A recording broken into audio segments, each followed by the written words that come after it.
അദ്ധ്യായം 4 അൽ ഫാറൂഖ്. ദിവ്യ വെളിപാടുകൾ ഉമറിന്റെ മനസ്സിനെ ദീപ്തമാക്കി. ഖുർആനിക സന്ദേശത്തോടൊപ്പം സഞ്ചരിക്കാൻ അദ്ദേഹത്തിന് അനായാസം സാധിച്ചു. ആ കർമ്മയോഗിയുടെ ആത്മാവും ചിന്തയും അതിൽ അലിഞ്ഞു ചേർന്നു. മാംസവും മജ്ജയും അതുമായി ലയിച്ചു. ഇസ്ലാമിക ചൈതന്യം ആ ചേതനയെ ചേതോഹരമായ ലോകത്തേക്ക് നയിച്ചു. ആയിതിവര്യന്റെ ആത്മഭാഷണങ്ങളും ചിന്താഫലങ്ങളും പലപ്പോഴും ദിവ്യബോധനങ്ങളുമായി ഒത്തുവന്നു. മദീനയിലെ പള്ളിയുടെ പണി പൂർത്തിയായി. ജനങ്ങൾ അവിടെ നമസ്കാരത്തിന് സമ്മേളിക്കാൻ തുടങ്ങി.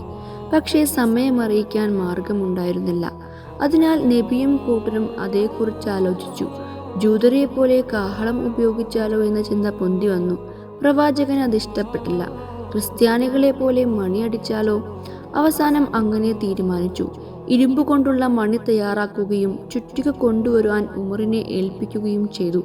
അന്ന് രാത്രി അദ്ദേഹം ഒരു സ്വപ്നം കണ്ടു. മണി അടിക്കരുത്, പകരം ബാങ്ക് കൊടുക്കുക. പ്രഭാതമായപ്പോൾ പ്രവാചകനെ വിവരം അറിയിച്ചു. അതിനു മുമ്പ് തന്നെ തിരുമേനിക്ക് ദിവ്യ സന്ദേശം ലഭിച്ചു കഴിഞ്ഞിരുന്നു. അങ്ങനെ ബിലാലിനെ വിളിക്കുകയും ബാങ്ക് കൊടുക്കുവാൻ ആവശ്യപ്പെടുകയും ചെയ്തു. അബ്ദുല്ലാഹ് ഇബ്നു സെയ്ദും ഇതുപോലൊരു സ്വപ്നം കണ്ടുവെന്നും അദ്ദേഹമാണ് ആദ്യം നബിയെ വിവരം അറിയിച്ചെന്നും ചില റിപ്പോർട്ടുകളിൽ വന്നിട്ടുണ്ട്. എന്തായാലും ഉമറിന് സ്വപ്നത്തിലൂടെ അറിയിക്കപ്പെട്ട വാചകങ്ങളാണ് ദിനേന 5 സമയം ലോകത്തെങ്ങുമുള്ള പള്ളി മിനാരങ്ങളിൽ നിന്ന് മുഴുകിക്കേൾക്കുന്നെന്ന കാര്യത്തിൽ അഭിപ്രായ വ്യത്യാസമില്ല. ബദർ യുദ്ധം മുസ്ലിങ്ങൾക്ക് അനുകൂലമായി അവസാനിച്ചു. ശത്രുക്കളിൽ 70 പേർ തടവിലായി. അവരിൽ അധിക പേരും നേതാക്കളും കരുത്തരുമാണ്. മുസ്ലിങ്ങളെ നശിപ്പിക്കാൻ പ്രതിജ്ഞാബദ്ധരും. അതിനാൽ ബന്ധനസ്ഥരെ എങ്ങനെ കൈകാര്യം ചെയ്യണമെന്ന പ്രശ്നം പൊന്തി വന്നു. നബി അനുചരന്മാരുമായി കൂടി ആലോചിച്ചു. അബൂബക്കർ പറഞ്ഞു, അവരോട് കാരുണ്യം കാണിക്കുക, മോചനദ്രവ്യം വാങ്ങി വിട്ടയക്കുകയും ചെയ്യുക. ഉമർ പറഞ്ഞു, തിരുദൂതരെ, അവർ അള്ളാഹുവിൻ്റെ ശത്രുക്കളാണ്. അവർ താങ്കളെ കളവാക്കി, നിർദ്ദയം മർദ്ദിച്ചു, നാട്ടിൽ നിന്ന് ആട്ടി ഓടിച്ചു, യുദ്ധം ചെയ്തു. അതിനാൽ അവരുടെ തല വെട്ടണം. അവർ അസത്യത്തിൻ്റെ കാവൽ ഭടന്മാരാണ്, ദുർമാർഗത്തിൻ്റെ സംരക്ഷകരും. അവരെ അങ്ങനെ ചെയ്താലേ ഇസ്ലാം ശക്തമാവുകയുള്ളൂ. ബഹുദൈവത്വം ബലഹീനമാകാനും അതുതന്നെ വേണം. ബദറിലെ പരാജയവും ബന്ധനത്തിലെ അപമാനബോധവും അവരിലെ പകയും പ്രതികാരവും 10 മടങ്ങ് വർദ്ധിപ്പിച്ചിരിക്കുമെന്നും അതിനാൽ അവരെ വിട്ടയക്കുന്നത് അപകടം ക്ഷണിച്ചു വരുത്തലാകുമെന്നും ഉമർ ചിന്തിച്ചു. ഉമറിന്റെ തീവ്ര നിലപാട് മനസ്സിലാക്കിയ അബൂബക്കർ വീണ്ടും പ്രവാചകനെ സമീപിച്ചുകൊണ്ട് പറഞ്ഞു, പ്രവാചകരെ, താങ്കൾ എൻ്റെ മാതാപിതാക്കളെക്കാൾ എനിക്ക് പ്രിയപ്പെട്ടവനാണ്. എന്നാൽ നമ്മൾ ബന്ദികളാക്കിയവരിൽ പിതാക്കളുണ്ട്, പുത്രന്മാരുണ്ട്, പിതൃവ്യപുത്രന്മാരും സഹോദരന്മാരുമുണ്ട്. അവരിലെ ഏറ്റവും അകന്ന വ്യക്തി പോലും നമുക്ക് അടുത്ത ബന്ധുവാണ്. അതിനാൽ അവരോട് കരുണ കാണിച്ചാലും അതിലായിരിക്കും അള്ളാഹുവിൻ്റെ അനുഗ്രഹം ഉണ്ടാവുക. അല്ലെങ്കിൽ അവരെ മോചനദ്രവ്യം വാങ്ങി വിട്ടയക്കാം. താങ്കളിലൂടെ അള്ളാഹു അവരെ നരകാഗ്നിയിൽ നിന്ന് രക്ഷിച്ചാലോ? രക്തബന്ധത്തിനും കുടുംബചിന്തയ്ക്കും ആദർശബോധം വഴിമാറുന്നുണ്ടോ എന്ന സംശയം തോന്നിയ ഉമർ തൻ്റെ നിലപാട് ഒന്നുകൂടി ശക്തമാക്കി. ഏറ്റവും അടുത്ത ബന്ധുക്കളാണ് ബന്ദികളെ വധിക്കേണ്ടതെന്ന് അദ്ദേഹം വാദിച്ചു. അതനുസരിച്ച് അലി അഖീലിനെയും ഹംസ അബ്ബാസിനെയും വകവരുത്തണമെന്ന് അദ്ദേഹം അഭിപ്രായപ്പെട്ടു. നബി വീണ്ടും വിഷയം ചർച്ച ചെയ്തു. അധികം ആളുകളും മോചനദ്രവ്യം സ്വീകരിച്ച് ബന്ദികളെ വിട്ടയക്കണമെന്ന് അഭിപ്രായപ്പെട്ടു. അങ്ങനെ തന്നെയാണ് തീരുമാനമുണ്ടായതും. എന്നാൽ അധികം താമസിയാതെ ഉമറിന്റെ നിലപാടിന് അംഗീകാരം നൽകുന്ന ഖുർആനിക വാക്യം അവതീർണമായി. ഭൂമിയിൽ വിജയം വരിക്കുന്നതുവരെ അവരെ ബന്ധനസ്ഥരാക്കി വയ്ക്കാൻ ഒരു നബിക്കും അവകാശമില്ല. നിങ്ങൾ ഭൗതിക ജീവിത വിഭവങ്ങൾ കൊതിക്കുന്നു, എന്നാൽ അള്ളാഹു ഉദ്ദേശിക്കുന്നത് പരലോക ജീവിതമാണ്. അള്ളാഹു പ്രതാപശാലിയും തന്ത്രജ്ഞനുമാണ്.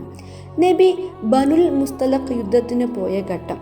2 മുസ്ലിങ്ങൾ വെള്ളത്തിന് വേണ്ടി പരസ്പരം കലഹിച്ചു. വാക്കേറ്റം പോരാട്ടം വരെ എത്തി. അവരിൽ ഒരാൾ അൻസാരികളുടെയും അബ്രൻ മുഹാജിറുകളുടെയും സഹായം തേടി.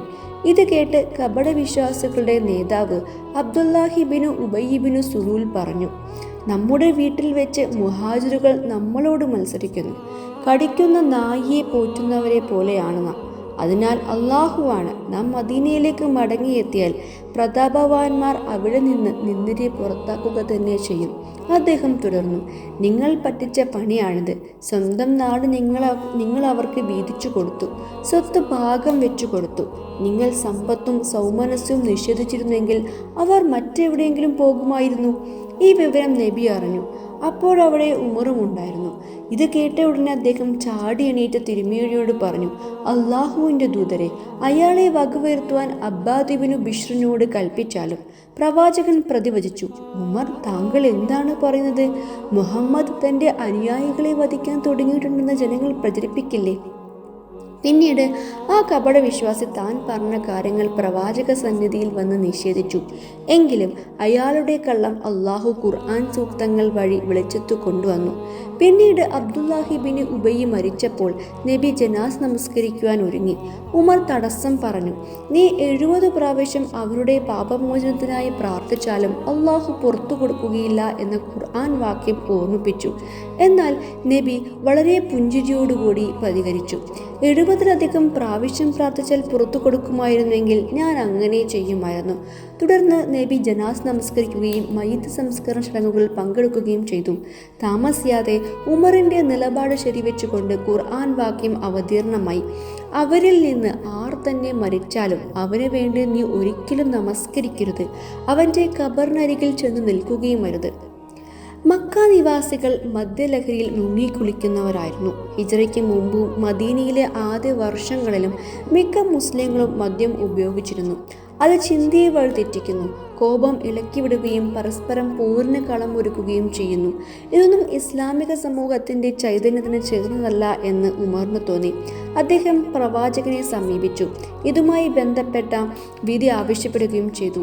അപ്പോൾ ഖുർആൻ വാക്യം അവതീർണമായി, മദ്യപാനത്തെയും ചൂതാട്ടത്തെയും സംബന്ധിച്ച് അവർ താങ്കളോട് അന്വേഷിക്കുന്നു. പറയുക, രണ്ടും വലിയ തിന്മ ഉൾക്കൊള്ളുന്നവയാണ്. ജനങ്ങൾക്ക് ചില പ്രയോജനങ്ങളുമുണ്ട്, പക്ഷേ അവയുടെ ദോഷം പ്രയോജനത്തേക്കാൾ വളരെ കൂടുതലാണ്. ഈ പ്രഖ്യാപനം മുസ്ലിങ്ങളെ മദ്യത്തിൻ്റെ ബാധയിൽ നിന്ന് പൂർണ്ണമായും മോചിപ്പിച്ചില്ല. പലരും ലഹരി ഉപയോഗിച്ചുകൊണ്ട് നമസ്കരിക്കുക പോലും ചെയ്തു. അത് ചില അനർത്ഥങ്ങൾക്കിടയായി. അതിനാൽ ഉമർ വീണ്ടും നബിയെ സമീപിച്ച് വിധി തേടി.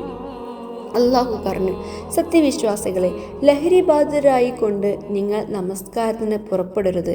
നിങ്ങൾ പറയുന്നത് നിങ്ങൾക്ക് മനസ്സിലാകുന്നതുവരെ.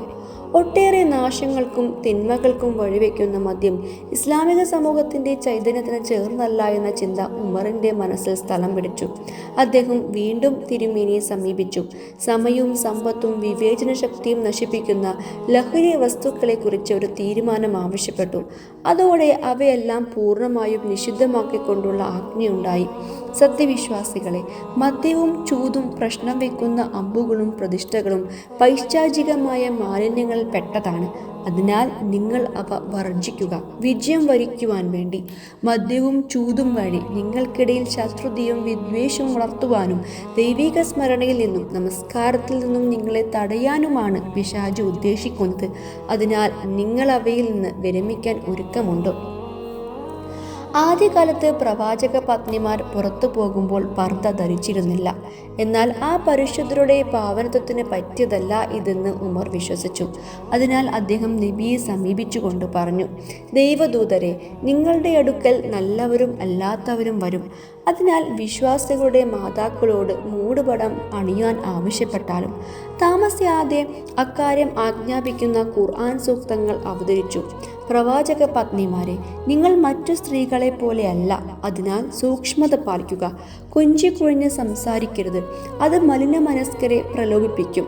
അതിനാൽ അവരോട് മര്യാദയോടെ സംസാരിക്കുക. നിങ്ങൾ വീടുകൾ അടങ്ങിയിരിക്കുക. അൻഇസ്ലാമിക ഘട്ടത്തിൽ പ്രദർശിപ്പിച്ച പോലെ നിങ്ങളുടെ സൗന്ദര്യം പ്രകടിപ്പിക്കരുത്. നമസ്കാരം നിലനിർത്തുക, സക്കാത്ത് കൊടുക്കുക, അള്ളാഹുവിനെയും അവൻ്റെ ദൂതനെയും അനുസരിക്കുക. നബിയുടെ വീട്ടുകാരെ, നിങ്ങളെ മാലിന്യങ്ങളിൽ നിന്ന് അകറ്റുകയും ശുദ്ധീകരിക്കുകയും ചെയ്യണമെന്ന് മാത്രമാണ് അള്ളാഹു ഉദ്ദേശിക്കുന്നത്. ഒരിക്കൽ നബി തിരുമേനി പറഞ്ഞു, ലാ ഇലാഹ ഇല്ലല്ലാ എന്ന് മനസ്സിൽ ഉറപ്പിച്ച് തുറന്നു പ്രഖ്യാപിക്കുന്നവരെല്ലാം സ്വർഗത്തിൽ പ്രവേശിക്കും. ഇത് കേട്ട അബൂ ഹുറൈറ പലരോടും ആ അർത്ഥത്തിൽ സംസാരിച്ചു. വിവരമറിഞ്ഞ ഉമർ അദ്ദേഹത്തെ ചാട്ടവാറുകൊണ്ട് അടിച്ചു. അബൂ ഹുറൈറ നബിയോട് പരാതിപ്പെട്ടു. ഇക്കാര്യം തിരുമേനി പറഞ്ഞതു തന്നെയാണോ എന്ന് ഉമർ അന്വേഷിച്ചു. അതെ എന്ന് തിരുമേനിയും മറുപടി നൽകി. ഉടനെ അദ്ദേഹം പറഞ്ഞു, അള്ളാഹുവിൻ്റെ റസൂലെ, അരുത്. ജനങ്ങൾ ആ പദത്തിന്മേൽ പിടിച്ചു നിൽക്കുമെന്നും അങ്ങനെ കർമ്മ വിമുഖരായി തീരുമെന്നും ഞാൻ ഭയപ്പെടുന്നു. പ്രവാചകൻ ആ നിർദ്ദേശം അതേപടി അംഗീകരിക്കുകയും തുടർന്ന് ഇത് ആവർത്തിക്കരുതെന്ന് അബൂ ഹുറൈറയോട് നിർദ്ദേശിക്കുകയും ചെയ്തു.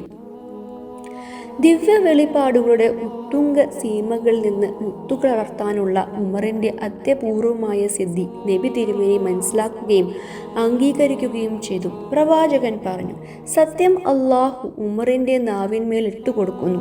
ആ നാവാവട്ടെ സത്യം തെളിവാക്കുകയും ചെയ്യുന്നു. മറ്റൊരിക്കൽ അവിടുന്ന് അരുൾ ചെയ്തു, അള്ളാഹു ഉമറിൻ്റെ മനസ്സിലൂടെയും നാവിലൂടെയും സത്യം അനാവരണം ചെയ്യുന്നു. അദ്ദേഹം സത്യാസത്യ വിവേചകനാണ്. അള്ളാഹു അദ്ദേഹത്തിലൂടെ അത് പ്രകാശിപ്പിക്കുന്നു. ഇങ്ങനെയാണ് സത്യാസത്യ വിവേചകൻ എന്നർത്ഥമുള്ള അൽ ഫാറൂഖ് എന്ന പേര് ഉമറിന് ലഭിച്ചത്. സത്യാസത്യ വിവേചനത്തിനുള്ള ഉമറിൻ്റെ ഈ കഴിവ് പ്രവാചകൻ പലപ്പോഴും ഉപയോഗപ്പെടുത്തി. സുപ്രധാനമായും നിർണായകവുമായ മുഴുവൻ പ്രശ്നങ്ങളിലും അദ്ദേഹവുമായി കൂടിയാലോചിച്ചു. ഫാറൂഖിൻ്റെ ശക്തവും ഖണ്ഡിതവും സത്യത്തോടൊത്തു നിൽക്കുന്നതുമായ വീക്ഷണങ്ങൾ ഇസ്ലാമിക സമുദായത്തിൻ്റെ പുരായണ പ്രക്രിയയിൽ ഫലവത്തായി തന്നെ പങ്കുവഹിച്ചു. ഹസ്രത്ത് ഇബ്രാഹിം നബിയുടെ ചരിത്രം ഉമറിൻ്റെ മനസ്സിൽ ആഴത്തിൽ സ്വാധീനം ചെലുത്തി. ഇബ്രാഹിമിൻ്റെ ആരാധന സ്ഥലം തങ്ങളുടെ കൂടി പ്രാർത്ഥനാ സ്ഥാനമാക്കണമെന്ന് അദ്ദേഹം ആഗ്രഹിച്ചു. ആഗ്രഹം പ്രവാചക സന്നിധിയിൽ സമർപ്പിച്ചു. ഉമറിൻ്റെ ഈ ആത്മാഭിലാഷം അനർത്ഥമാക്കുന്ന വിശുദ്ധവാക്യം അവതരിക്കാൻ അധികം കാക്കേണ്ടി വന്നില്ല. മക്കാമു ഇബ്രാഹിം നമസ്കാര സ്ഥാനമാക്കുക എന്ന് അള്ളാഹു മുസ്ലിങ്ങളോട് ആജ്ഞാപിച്ചു. ഒരു നാൾ ഹസ്രത്ത് ഉമർ മധ്യാഹ്ന നമസ്കാരാനന്തരം വീട്ടിൽ ഉറങ്ങുകയായിരുന്നു. നബി അദ്ദേഹത്തെ വിളിപ്പിക്കാൻ അൻസ്വാരികളിൽപ്പെട്ട മുദ്ലിജ് എന്ന ഭൃത്യനെ അയച്ചു. അദ്ദേഹം വാതിലിൽ മുട്ടിയെങ്കിലും ഗാഠനിദ്രയിലായിരുന്നു ഉമർ ഉണർന്നില്ല. ആഗതൻ കതക് തുറന്ന് പ്രവേശിച്ചു. ശബ്ദം കേട്ടുണർന്ന ഉമർ വിവസ്ത്രനായ തൻ്റെ മേനി ഭൃത്യൻ്റെ ദൃഷ്ടികൾ പെട്ടിരിക്കുമോ എന്ന് സംശയിച്ചു. ഇതുപോലുള്ള സന്ദർഭങ്ങളിൽ ഭൃത്യരും രക്തബന്ധുക്കളും ഉൾപ്പെടെ ആരും കിടപ്പുമുറിയിൽ പ്രവേശിക്കാതിരുന്നെങ്കിൽ എന്ന് അദ്ദേഹം ആത്മാർത്ഥമായി ആഗ്രഹിച്ചു. അധികം താമസിയാതെ അതു സംബന്ധമായി നിർദ്ദേശങ്ങൾ ഉൾക്കൊള്ളുന്ന ഖുർആൻ സൂക്തങ്ങൾ അവതീർണമായി. സത്യവിശ്വാസികളെ, നിങ്ങളുടെ അടിമകളും നിങ്ങളിൽ വിവേകമെത്തിയിട്ടില്ലാത്തവരും 3 സന്ദർഭങ്ങളിൽ നിങ്ങളോട് പ്രവേശാനുവാദം ചോദിക്കട്ടെ. പ്രഭാത നമസ്കാരത്തിന് മുമ്പും മധ്യാഹ്ന വേളകളിൽ നിങ്ങൾ വസ്ത്രങ്ങൾ അഴിച്ചു വയ്ക്കുമ്പോഴും ഇശാ നമസ്കാരത്തിന് ശേഷവും. നിങ്ങളുടെ 3 സ്വകാര്യ സമയങ്ങളാണവ. മറ്റു സമയങ്ങളിൽ നിങ്ങൾക്കോ അവർക്കോ വിരോധമൊന്നുമില്ല. അവരും നിങ്ങളും അന്യോന്യം നിരന്തരം ഇടപെട്ടു കഴിയുന്നവരാണല്ലോ. ഇപ്രകാരം അള്ളാഹു നിങ്ങൾക്ക് സൂക്തങ്ങൾ വിവരിച്ചു തരുന്നു. സർവജ്ഞനും യുക്തിമാനുമാണ് അള്ളാഹു. ഹസ്രത്ത് ഉമറിൻ്റെ അനേകം ആത്മാഭിലാഷങ്ങൾ വേദവാക്യങ്ങളായിട്ടുണ്ട്. ആ മഹാശയൻ്റെ മനോമന്ത്രങ്ങളും മോഹങ്ങളും പരിശുദ്ധ പ്രമാണങ്ങളായി. ഇസ്ലാമിക സമൂഹത്തിൻ്റെ രൂപകൽപ്പനയെ സംബന്ധിച്ച നിഷിദ്ധവും നിരന്തരവുമായ ചിന്തയാണ് ഇതിന് പിന്നിൽ പ്രവർത്തിച്ചത്.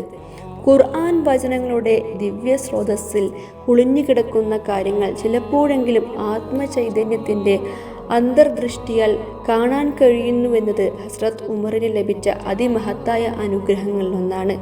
ഈ അപൂർവ ബഹുമതി പ്രവാചകന്റെ അനുചരന്മാരിൽ ഉമറിനെ പോലും മറ്റാർക്കും സിദ്ധിച്ചിട്ടില്ല.